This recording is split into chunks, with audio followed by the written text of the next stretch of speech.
നമസ്കാരം.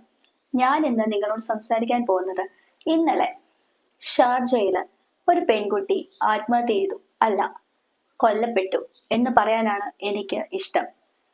കാരണം നമ്മൾ ഒരു സിനിമ കണ്ടിട്ടുണ്ടായിരുന്നു, കുമ്പളി നൈറ്റ്സ്. അതിലെ ഒരു ഫഹദ് ഫാസിലിന്റെ ഒരു കഥാപാത്രം ഉണ്ടായിരുന്നു. അത്ര പെട്ടെന്ന് ആരും മറന്നു പോകത്തില്ല. ഷമ്മി എന്നാണ് ആ കഥാപാത്രത്തിന്റെ പേര്. ആ ഒരു സിനിമയിലെ ആ ഒരു വ്യക്തിയുടെ കഥാപാത്രം എങ്ങനെയാണോ അതേപോലെയാണ് എനിക്ക് ഇന്നലെ ആത്മഹത്യ ചെയ്ത അല്ലെങ്കിൽ കൊല്ലപ്പെട്ട അതുല്യ സതീഷിന്റെ ഭർത്താവിന്റെ ഫോട്ടോയും അവളെ ക്രൂരമായി മർദ്ദിക്കുന്ന വീഡിയോയും കാണുമ്പോൾ എനിക്ക് തോന്നിയത്. അത് നിങ്ങൾ എത്ര പേര് ഇത് കണ്ടിട്ടുണ്ടെന്ന് എനിക്കറിയില്ല. ഇതിനോടകം തന്നെ അത് പ്രചരിക്കുന്നുണ്ട് സോഷ്യൽ മീഡിയകളിൽ. അതൊരു വലിയ വാർത്ത തന്നെയാണ്. അദ്ദേഹത്തിന്റെ ഫേസ്ബുക്ക്, അദ്ദേഹമല്ല അവന്റെ ഫേസ്ബുക്കിന്റെ താഴെ കമന്റുകൾ വന്നിട്ടുണ്ട്. കൊല്ലം ജില്ലയിലെ ചവറ സ്വദേശിനിയാണ് അതുല്യ സതീഷ്. പ്രായം 30 വയസ്സാകുന്നു. 18ാമത്തെ വയസ്സിലാണ് അതുല്യ വിവാഹിതയാകുന്നത്. അന്ന് തൊട്ട് തുടങ്ങി അവളുടെ കഷ്ടകാലം. മദ്യപിച്ച് വരുന്ന സതീഷ് പലപ്പോഴും അവളെ ഉപദ്രവിക്കുമായിരുന്നു. അതിന്റെ ഞെട്ടിപ്പിക്കുന്ന വീഡിയോകളാണ് സാമൂഹ്യ മാധ്യമങ്ങളിൽ ഇപ്പോൾ പ്രചരിച്ചുകൊണ്ടിരിക്കുന്നത്. എന്ത് തന്നെ ആയാലും അതുല്യയുടെ അമ്മയ്ക്ക് ഇതിനെക്കുറിച്ച് എന്താണ് പറയാനുള്ളതെന്ന് നമുക്കൊന്ന് നോക്കാം. എന്റെ മോക്ക് നീതി കിട്ടണം. എന്റെ മോൾ ഒരിക്കലും ആത്മഹത്യ ചെയ്യത്തില്ല.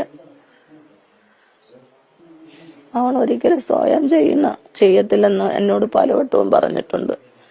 അഥവാ ഞാൻ അങ്ങനെ മരിച്ചാലും അമ്മ വിചാരിച്ചോണം അയാള് എന്നെ കൊന്നയാണ്. അതുല്യയുടെ അമ്മ അതുല്യയുടെ മരണശേഷം വാർത്താ മാധ്യമങ്ങൾക്ക് നൽകിയ അഭിമുഖത്തില് പറഞ്ഞ വാക്കുകളാണ് നിങ്ങൾ ഇപ്പോൾ കേട്ടത്. കേട്ടിട്ട് നിങ്ങൾക്ക് എന്താണ് തോന്നുന്നത്?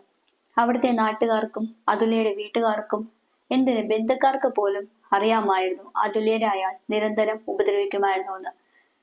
അതുല്യ അയാൾക്ക് നേരെ അല്ലെങ്കിൽ എതിരെ ഒരു പോലീസിൽ പരാതി വരെ കൊടുത്തിരുന്നു.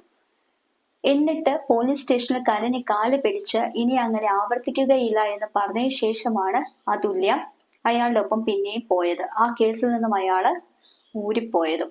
എന്നിട്ട് അയാൾ കാണിച്ചത് എന്താണ്? ഇനി നമുക്ക് അയാളുടെ കുറച്ച് ലീലാവിലാസങ്ങൾ അല്ലെങ്കിൽ അതുല്യ നേരിട്ട കുറച്ച് പീഡനങ്ങൾ എന്താണെന്ന് കൂടി ഒന്ന് നോക്കിയിട്ട് വരാം.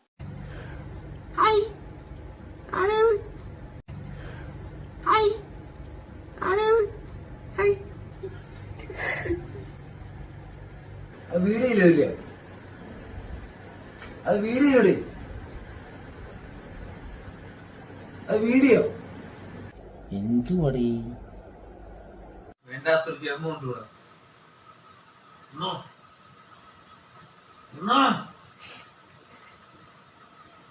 കണ്ടില്ലേ ഒരു പെൺകുട്ടിയോട് കാണിക്കുന്ന അക്രമവും ക്രൂരതയും? ഇതുപോലെ നേരത്തെ കാണിച്ചിട്ടായിരിക്കില്ലേ അവൾ പോലീസിൽ പരാതി കൊടുത്തിട്ടുണ്ടാവുക. എന്നിട്ട് അവൾ അവിടെ കൈയും കാലും പിടിച്ച് കരഞ്ഞ് അപേക്ഷിച്ച് പുറത്തിറങ്ങിയിട്ട് വീട്ടുകാർ പിന്നെയും അവളെ മരണത്തിലേക്ക് തള്ളിവിട്ടു. എന്നിട്ട് അമ്മ പറയുന്നത് എന്താണ്? എന്റെ മകൾ ആത്മഹത്യ ചെയ്യില്ല. ഇനി അഥവാ ഞാൻ ആത്മഹത്യ ചെയ്യുന്ന പോലെ ആയിക്കഴിഞ്ഞാൽ അതിന്റെ ഉത്തരവാദി എന്റെ ഭർത്താവായ സതീഷ് ആണെന്ന്.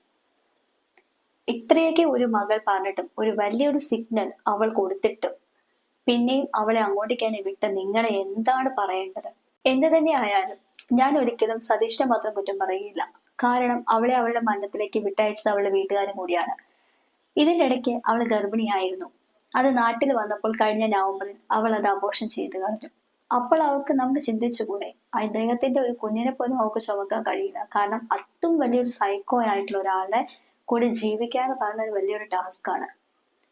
എന്നിട്ട് പോലും അവളെ അവളുടെ അമ്മയും അച്ഛനും ബന്ധുക്കാരും ഒന്നും രക്ഷിക്കാൻ ശ്രമിച്ചില്ലല്ലോ. ഏതാനും ദിവസങ്ങൾക്ക് മുമ്പ് അവൾക്ക് ഏറ്റ മുറിപ്പാടുകൾ, ശരീരത്തിലെ പാടുകൾ, ഇങ്ങനത്തെ രംഗങ്ങൾ, വീഡിയോ ക്ലിപ്പുകൾ എല്ലാം അവൾ ഷെയർ ചെയ്തിട്ടുണ്ടായിരുന്നു. പക്ഷെ ആർക്കും അവളെ രക്ഷിക്കാൻ കഴിഞ്ഞില്ല. എന്തുകൊണ്ടാണ് പിന്നെ നിങ്ങൾ മകളെ പിന്നെ അങ്ങോട്ടേക്ക് വിടുന്നത്? അവൾക്ക് അവിടെ ഇത്രയും പീഡനങ്ങൾ കിട്ടുന്നെന്ന് മനസ്സിലാക്കിയിട്ടും എന്തുകൊണ്ടാണ് ഇനി നീ അവിടെ പോവണ്ട എന്ന് പറയാനുള്ള ധൈര്യം കാണിക്കാത്തത്? എന്തുകൊണ്ടാണ് സ്ട്രോങ് ആയിട്ട് അയാൾക്കെതിരെ കംപ്ലൈന്റ് കൊടുക്കാൻ നിങ്ങൾ സമ്മതിക്കാത്തത്? ഇന്നുണ്ടാകുന്ന പല ആത്മഹത്യകളും നിങ്ങളുടെ, അതായത് പെൺകുട്ടികളെ വീട്ടുകാരും കൂടി അവളെ അതിലേക്ക് തള്ളിവിടുന്നത് തന്നെയാണ്. വേണ്ട സമയത്ത് വേണ്ടവനെ പ്രതികരിക്കാതിരുന്നാൽ ഇതേപോലെ തൂങ്ങിയും അല്ലെങ്കിൽ കണ്ടവൻ കൊന്നും ഒക്കെ നിങ്ങളുടെ മകൾ വാർത്താ ചാനലുകളിൽ നിറഞ്ഞു നിൽക്കും.